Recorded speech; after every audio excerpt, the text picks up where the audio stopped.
Well, hello my dear companions, welcome to Cloud Climber.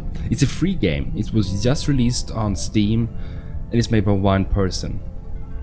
I just thought it looked beautiful and I wanted to check it out, and when I read about the game it looked so interesting. It's made by 2-Star Games. It's a one person developer, single developer, solo developer. And as you see here in the right corner here, he has also made My Beautiful Paper Smile, which is a horror game. We played the first chapter, like the intro chapter, on a channel a long time ago. So I haven't made a full series out of it, but it was so good, so maybe I should.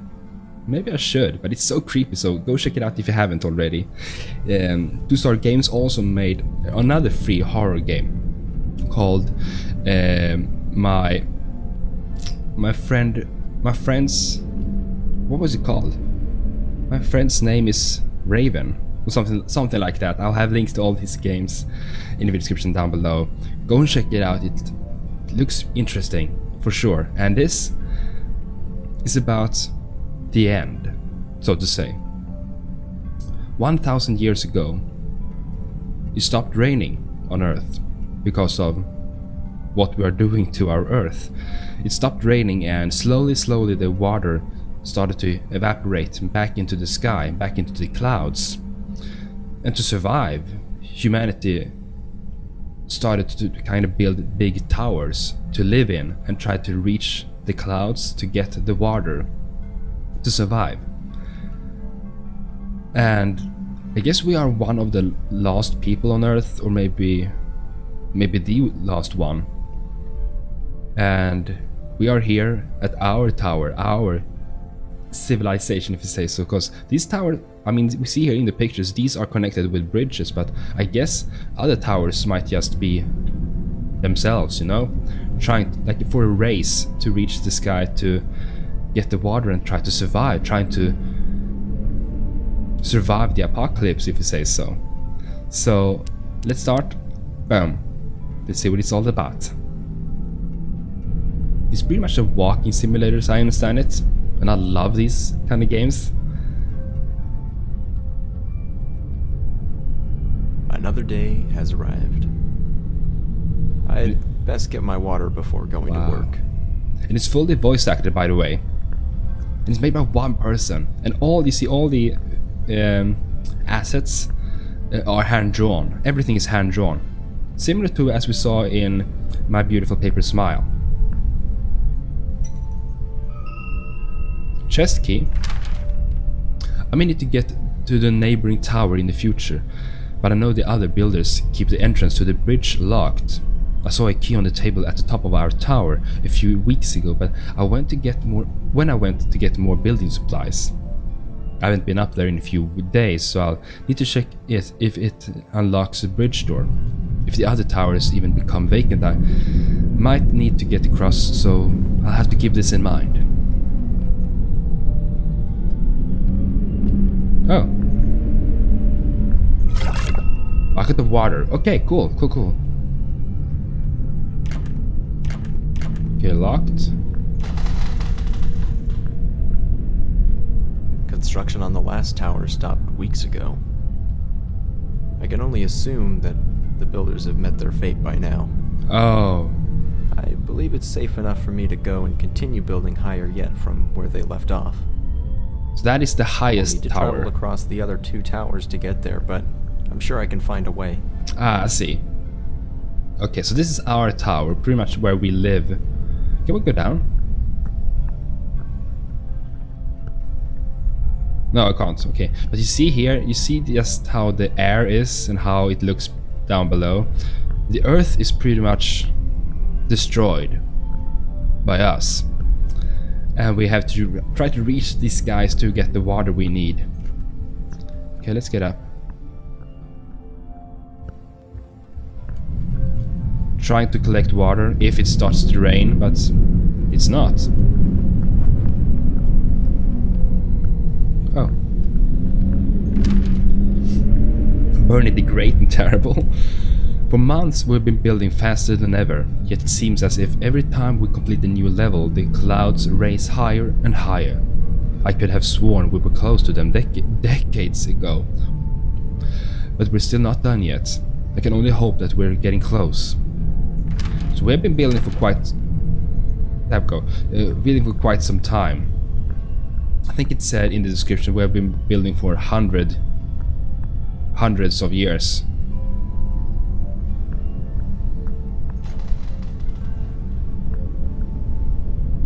So here we have building materials. It looks beautiful, you know? Kinda serene in a haunting way.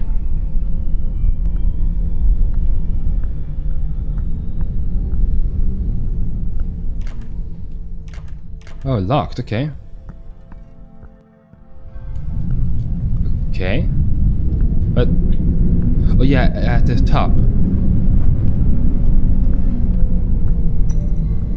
There we go. Bridge door key. Yes. So, okay, so this is the top of this tower. This is how high we have come. And that is the tallest one. But you see other towers here in the distance.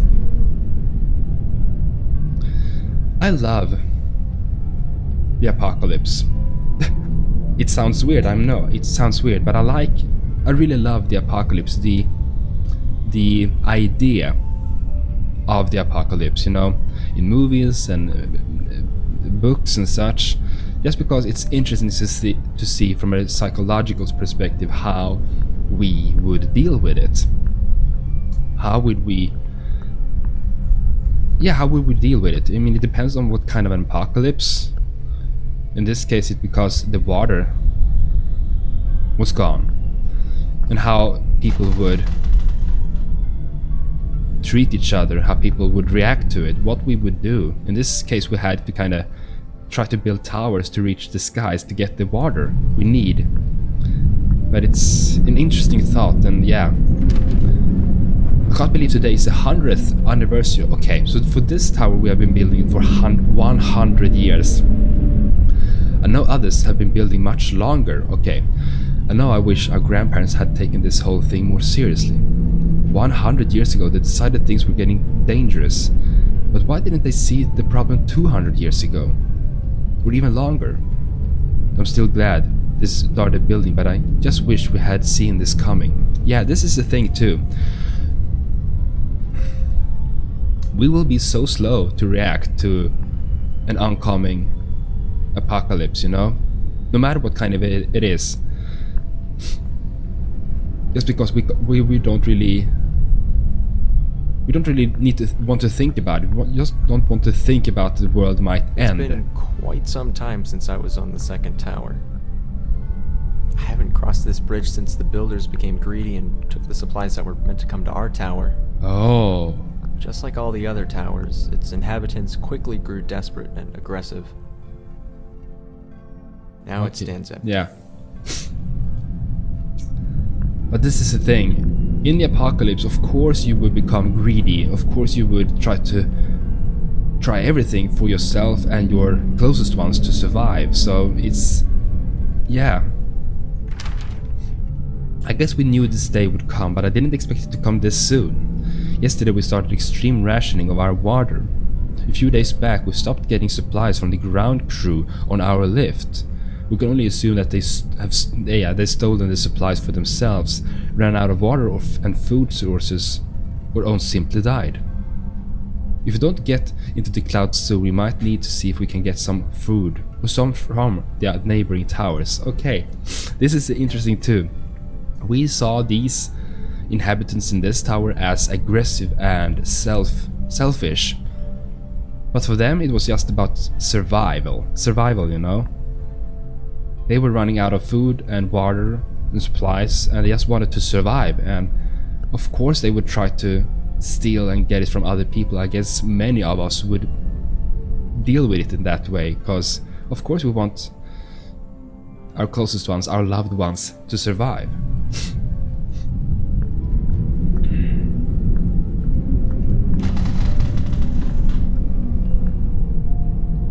It's pretty much empty.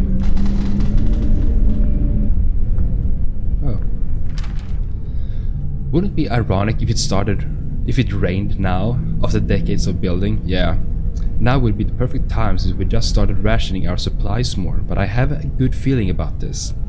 I know I've never seen rain myself, but grandmother always told me how wonderful it felt. It would be so surreal to be on the ground and see water for miles, instead of desert and wasteland. I'm sure it will rain someday. We just need to survive until then. Yeah, this is another thing that is so interesting to think about. In an apocalypse, I mean, depending on what kind of an apocalypse it would be, there might be generations, several generations of people not knowing simple and normal things we take for granted. In this case, in this one, Berta have never really seen rain, have never really seen oceans, have never really seen lakes. The only thing she knows is this tower and the wasteland below. It's kind of the same if we say to global warming, there might be... Installed a rope cart on this level to get to the third tower. I should be able to use it to get across. Yeah. Why don't you look up here first? But yeah, it might be people in the future not knowing what snow is. They might just have read about snow, that it's white flakes, cold white flakes and such. It's haunting to think about that some things we take for granted today might just be like a fantasy, like a legend for future generations, and that's so creepy in a way, you know?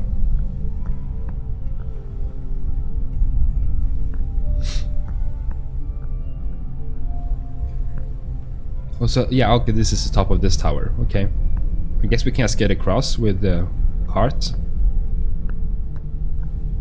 I love the hand-drawn assets of this. It's beautiful.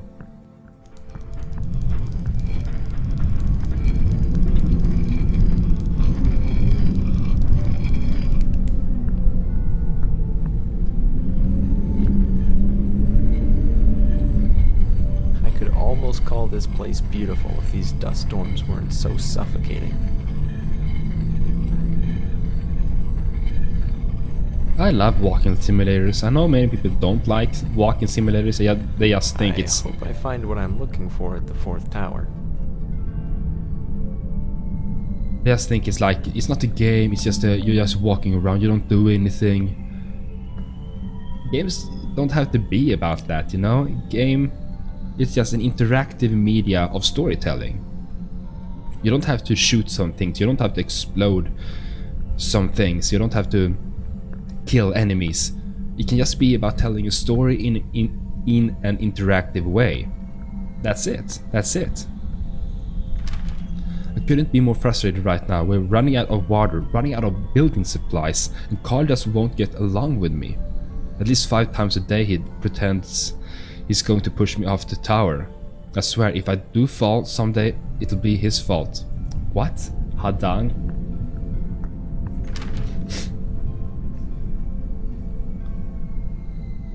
Yesterday Hadang fell off the tower. I don't know how it happened, but it was a shame. Especially since he had the key to most of our water chests. We'll need to break the locks once open since we've almost emptied out the other chests. Oh my god, what? Yeah, that's the thing. The fear of just falling.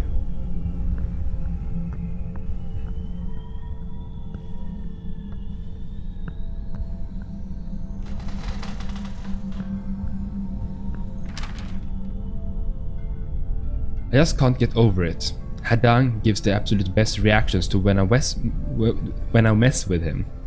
For the past week I've been pretending to get mad and shove my arms at him as if to push him off the tower. I don't think this will ever get old, and I can tell Hadang loves it. No, he doesn't love it.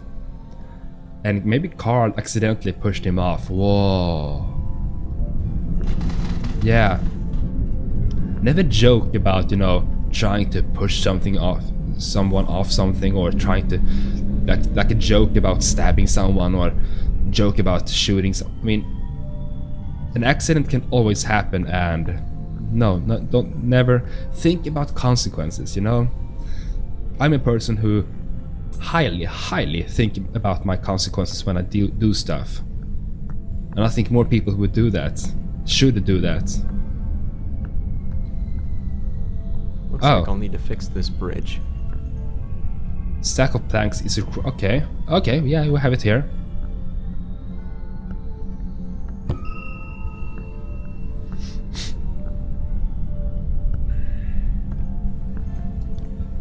Just imagine building all these things.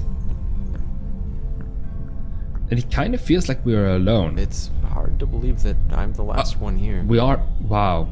I never thought it would end like this.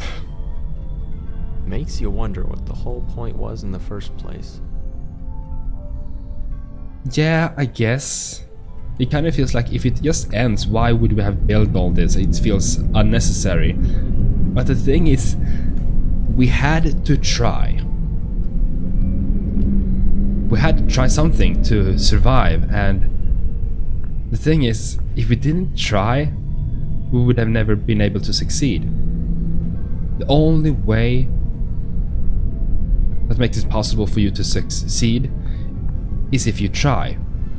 Yeah, it might just end either way. You might fail either way. Like this, they never reached the sky, they never got the water, we succumbed. The humanity ended before we could reach the sky. But if we didn't try, we would have succumbed much faster. At least with these towers, we tried. And that's the most important thing. If you want to succeed, you need to try. Just because you try something, it doesn't mean you will succeed. It's not a guarantee in any way. But if you don't try, you have 0% chance of winning, of succeeding. Out of everyone on this earth, our families were the only ones who took the water crisis seriously. We were the ones who started building. We were mocked and told we were insane. We were the ones who everyone looked to when lakes and rivers dried up. Our blueprints were the ones that were stolen as people became desperate. Out of everyone on this earth, we are the ones who deserve to survive. The clouds are brimming with liquid life, but are still so evasive. We've been building for a long time, but we're not done yet. We have farther to go. We will climb the clouds. Okay, yeah, this is the tallest tower. So these are the families that kind of took the indications of an apocalypse seriously. And that's what I think today. I mean, we have people who talk about the apocalypse and try to warn other people about the apocalypse, about how we deal with how we treat our earth. And we need to take it seriously, because many people, most of the people, will realize it's coming way too soon. Way too late. And yeah, it's always good to be prepared, you know? Have a prepared mind, at least. Be prepared for some terrible things to happen. That's what I've learned, always, to be prepared, you know? Not necessarily build towers just in case the water evaporates, but just to be prepared if something bad happens. So then, if it happens, you won't get as paralyzed mentally as many people would be if they knew the apocalypse was coming. This evening, Kevin made a really cheesy speech about how we alone will prevail, how we're the only descendants of the great ones who deserve life. It was honestly the cringiest speak I've ever heard, and there's really something saying a lot considering the other stuff he's been saying lately. He also keeps referring to himself in the third person, and only responds to us if we call him Son of Silchar. Okay.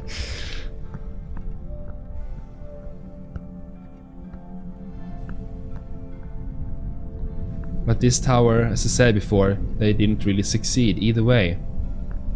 They tried the hardest. Tried the hardest out of all these people, but as I said, it's no guarantee. But they tried and had the possibility to succeed, had the best chance to succeed. Planks? Oh, we're going to continue building.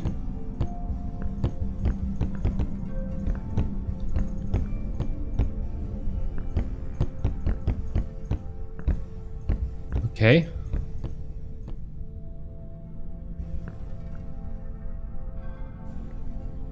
This place really is beautiful, even with the dust storms. It has a, haunting. It's peaceful in a way. Yeah, haunting serenity. I've been working on that tower my whole life and never once stopped to appreciate what we'd spent our lives building. Yeah, I mean... We only looked up to the clouds, hoping we'd someday reach them, so we could prolong our lives. But now that everyone's gone, I know any attempt I might make at accomplishing that would be futile. Rather than spending the rest of my life building a tower, maybe it's time I took a break. Yeah, that's important sometimes too, to just, appreciate. It's been a long time, but I think I'm finally done. Appreciate the journey, appreciate what you have actually accomplished.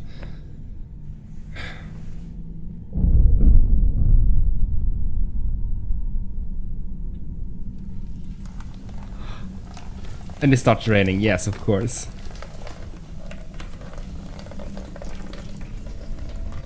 So even if he was the last person on Earth, we don't know that. Maybe there are other people in this, other towers, but in this complex of towers, we are the last one. And we kind of both succeeded, but we also appreciated the journey, the actually things we have made to get there. This was beautiful. As I said, I love walking simulators in a way just because, especially these ones, this one, when we have a good message, a good thoughtful story. Because games are interactive storytelling. And if you have a beautiful environment and a beautiful message, that's it pretty much. And I loved it. Hope you enjoy. Check out the other games 2-Star Games has made. And yeah, check out this one if you want to explore it yourself. I guess it's not much more to it than this, but still, it's a free game. I mean, I love when games are free, but still, I would love to support solo indie developers like this. They need the support, they need the income, because this was a beautiful game. I would gladly have paid for this game, for this experience. Tell me in the comments down below your thoughts about what I talked about in this video. We have such a beautiful, kind community, and I love the comments and discussions we have in each video. So let me know in the comments down below just your thoughts about this game and the things I talked about. And be careful of one another. Stay lovely and stay awesome. I'll see you soon. Toodeloo.